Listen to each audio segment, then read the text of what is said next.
guys, this is me, Malorian, and this will be my final thoughts video on the Grotscon convention there for 2016. So this was a big, huge 3-day affair down in Red Deer, and it's been something that's, really here in Western Canada for the big events. This is the big one in Alberta. We also have Attack X that's in BC. So, this is one of the big ones from us. So, of course, like in the States, you have all your big conventions there, and this is definitely like a big one that we all look forward to here. And a really big build-up, especially personally for the one for the Alberta War Machine Invitational, where I had to really fight to kind of get some points to get in there, and I did. And just looking forward to 3 games of awesome games.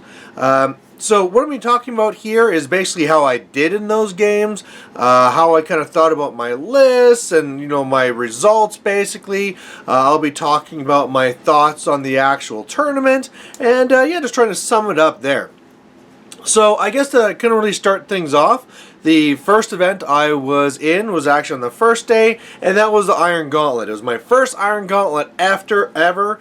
I brought Thexus and Siphon and Osram to that one. Didn't really, again, I really wish that for Puppet Masters we'd have a third one coming in so that, third caster for 3 lists would be really helpful, but I really did know going in that my odds of making the Final 4 was going to be pretty slim. Not only do we have a lot of great players here in Alberta, but then more great players were coming in from BC, British Columbia, and also over from Ontario. It also turned out we had people coming in from Saskatchewan and from Manitoba as well. So yeah, it was a lot of people coming for this big event, and a lot of big names to be contending with. But I was going to give it my best. Now, it did turn out that I kind of did no, first of all, spoilers. If you haven't watched the Bell Reports, you might want to go back and watch those first, because there will be spoilers here. So there, fair warning. But first game, right off the bat, felt really good until I kind of just derped it, made a little easy mistake. Really my mistake in that game there, to be putting into one part, would be not killing the Arc Node, not going that extra mile to ensure victory. I basically, when I looked at it, I thought like, this is it. I got this game, and I was on cruise mode when really I should have been attack, close the game, kill that Arc Node. I just felt totally safe in my position, and then he pulled off a great play, killed my caster. In first game, I knew that when you start the game with the Iron Gauntlet with loss, your odds of making the final rounds are very low, because first of all, they only go for Iron Gauntlet until you have the top 4 teams, players rather, who are undefeated. So when that number is 4 or less, that's when they go to the upper rounds. So you really need to go undefeated to that point. If you get lucky, you can lose 1 and get there. But again, the way that they kind of rank that is with strength of schedule. So losing in the first round, I knew right there I was probably out of it. But either way, I came back and I had some 2 big wins after that one. So, overall, as far as the way that I played, I was fairly happy with it. I was fairly happy with the list. Again, the Thexus list and the Siphon list, I didn't know what to do with those. Those are like locked in. I really like those. And the Osram list is also a good list, but again, I didn't really plan on using it because I wouldn't be able to use it in the last Iron Gauntlet rounds anyway. So, overall, I'm pretty happy. I went 2-1 in that event. I was still kind of disappointed that I'd make that type of mistake, but still, like I said, it wasn't like a really I can't believe you didn't see that. Like, that was a really good move that my opponent had, where he snuck around the Arc Node all the way in and was just barely in range to see me inside the forest. We were very careful to measure everything, so it was very close, but either way, great games to be had. Great to see all these new people. I mentioned that in the Bell Reports as well, but again, normally around here I get to meet people from all over Alberta, all over the province, but going to these big conventions, this is where I get to meet people from all over the place, other places in Alberta where, sure, it feels like I've hit all the major spots, but like Lethbridge came in, and they have a great community that I didn't really get to meet before this, so that was really great to see. Second day was the No Chance Qualifier. That's the one where I got my kids to make the list, and I had the Haley 3 crazy one with no infantry to really bring back, and then I had the Constance list, which really, again, was really crazy with, juniors and stuff, and it was a crazy list, but that was a lot of fun. I really did enjoy that. When you're going to one of these events, it's like, yeah, I'm going to go and kick butt. It's nice, too, just to relax and say, hey, you know what, let's just have some fun. Now, part of the part that kind of took away from that was I always kind of thought like, okay, if I win any, I'll probably lose, and I'll end up in the bottom tables. But the way it works, because it is a big convention, like if this was just a one-day thing, people wouldn't really drop, and you would end up in one of those bottom tables, and just people have a bunch of laughs. And I mean, the games were lots of fun, but the way it worked out is that people did drop. People want to go over to the scrambles, and because of that, the competition, even though when I started losing, actually was starting to get harder and harder and harder, because there's really just the upper people now that are competing to try and get to those final rounds. So, like I said, I did have very, very enjoyable games where me and my opponent had lots of fun. I got to meet David from Ontario, Beauchamp, sorry, I don't know how to pronounce the last name, but I mean, just like to meet guys like that are from Team Canada, and, I just wish I could play them like again with my regular list and have both experiences. But there was those times where it's like, you know what, there's like nothing I can do. And so, there is a little bit of that enjoyment that comes from having a list that stands a chance, but at the same time, you try and get whatever you can out of it. Let's just try and do something. And that's where, like in the one game against Dave, I was like, let's just try and get 2 control points, right? That's our goal. And playing these two also, that's the nice thing about playing these crazy lists, is not only did it take the pressure off and I got to have fun, but I did get to find out some different ways of playing. I mean, for example, bringing Thunderhead back into my life. We're like, wow, he's actually really, really good, but nobody really plays him anymore because it's like Stormwall done, right? But he does very, very well. Another big thing there is talking about more like the Haley 3 assassination. I've been playing Haley 3 more so of like a slow attrition thing. Like the assassination might be something that's an option that I have in my list, but I don't ever really go to it. Whereas with this list here, I had to go for that assassination, and so it was neat to play Haley 3 in a different way, and that is a competitive thing that I definitely am going to take away and be using more whenever I play Haley 3 in my regular games, right? So playing lists like this forced me to actually play that play style that I wasn't used to. So there was a lot to get from that. From the Constance one, if I would have like thrown away my Storm Lances, I could have maybe hopefully gotten better with them. But another part there that probably was the biggest part was really just with Allison Jakes, where, she's one of these ones where she's a junior, and usually you just try and do something like, oh, let's go for a defense queue, and she's trying to hide back. But the idea of running her as a combat solo actually worked fairly well. And so I know like a lot of times you're like, I want to have a combat solo in my list. Let's throw in Acosta or something like that. Turbo Douche is still amazing. Acosta is still really good. But man, Jakes can really get it done too. And whereas Acosta kind of needs like some things to die around him, or, have some missed attacks to do his thing.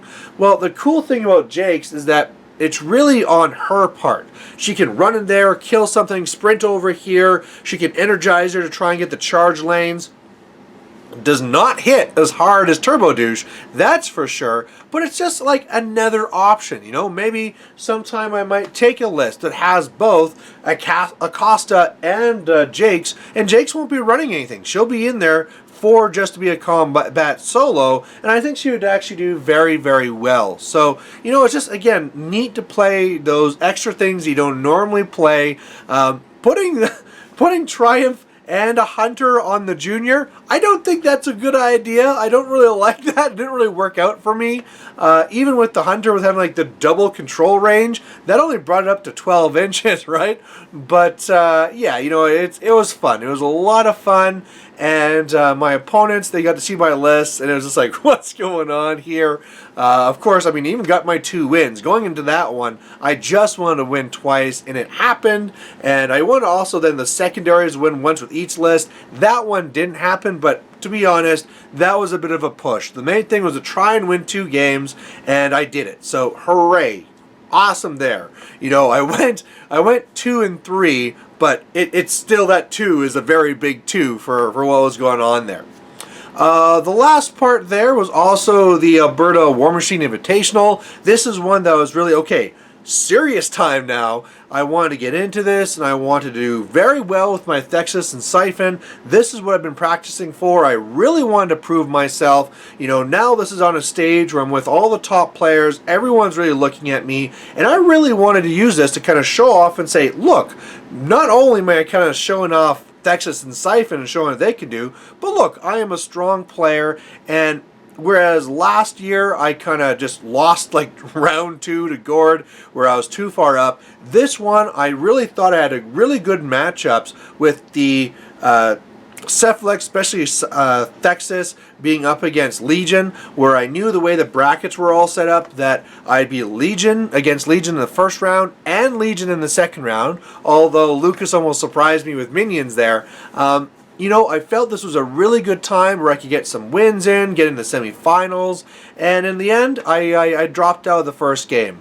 Now, that one wasn't really a derp so much. There's things I could have played better, but it was still a really, really good game. So, you know, I got eliminated the first round. That was disappointing to me, of course. You know, 14 more seconds. I just would have won that one if I just would have found some way to just not be aggressive, right? Just to go for the clock like I first planned. And so I was a little bit down on myself for that too. But either way, you know, me and Lucas had a lot of fun. And then I got to watch my brother play and to, you know, get the match together. So that was good as well. But another thing that was a little bit disappointing too is that there were the scrambles. Now, when I first talked about this in the intro, I planned to do those big events each day and then possibly also getting scramble in, especially the second day.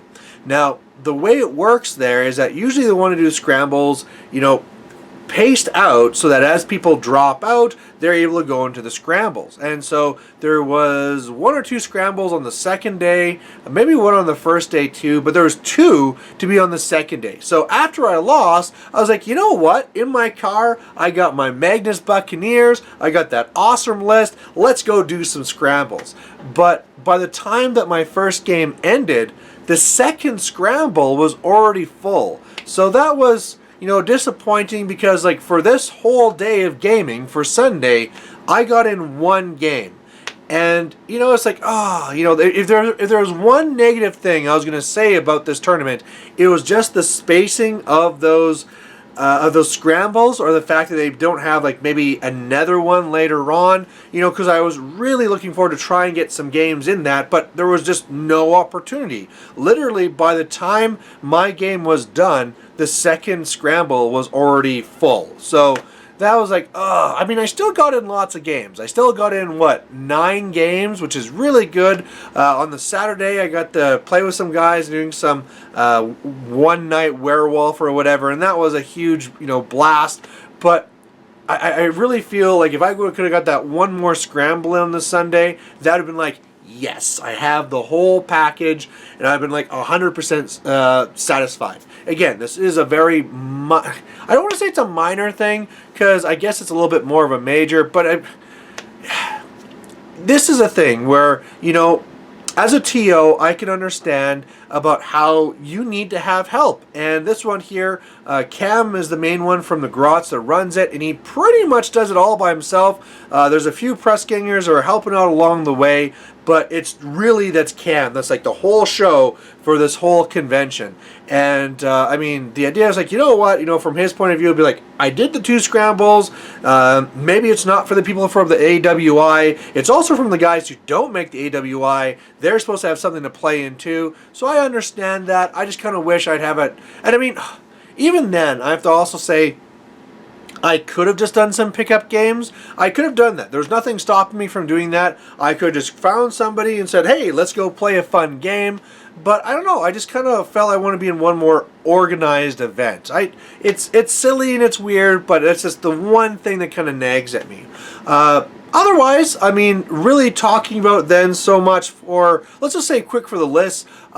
Thexus and Siphon, I still do feel that they're very, very powerful. I really don't know how I'd want to change the list until I get some more options and monstrosities or troops, this is really the list I like. And so the unfortunate thing with that, with me being a YouTuber, it means I'm going to have to like put them aside so I can get some diversity in the channel. And I'll probably come back and do some Signar for a while or something, but it really feels like I just can't find another list that I like better than what I'm currently running, which is maybe I gotta force myself to do that, but there you go. So let's now talk more about the event. Grotscon, I did give that one like negative I had, but honestly, that is something that I understand, and in the grand total of it, this was an amazing event. Grotscon, I believe this is my 3rd time going. It's been great every single time, and it just keeps getting bigger. So yeah, the place was packed. They're going to have to find a new venue next time because this thing is super big. Actually, I didn't also mention this. People from Seattle also came up to be there. Sam Ross from the Removed From Play was there, along with some others. And yeah, like lots of people are coming to this, and that's because it is a great event. Very well run, lots of room, great terrain, very good pace to it. They might lose a little bit of time, and some of the things went a little bit late, but it wasn't bad, and it didn't really matter. I think one of the reasons why it didn't really matter is because there were no real like evening events. All evening was kind of like for fun, so you didn't have to worry about it going too long like that. I know one thing he was saying, Cam, for the next year is that he's hoping to get in a hotel, and that'd be even better because then you could just play until you're drunk and super exhausted, go pass out in your room, and you're all good to go, right? So I'm really looking forward already to next year.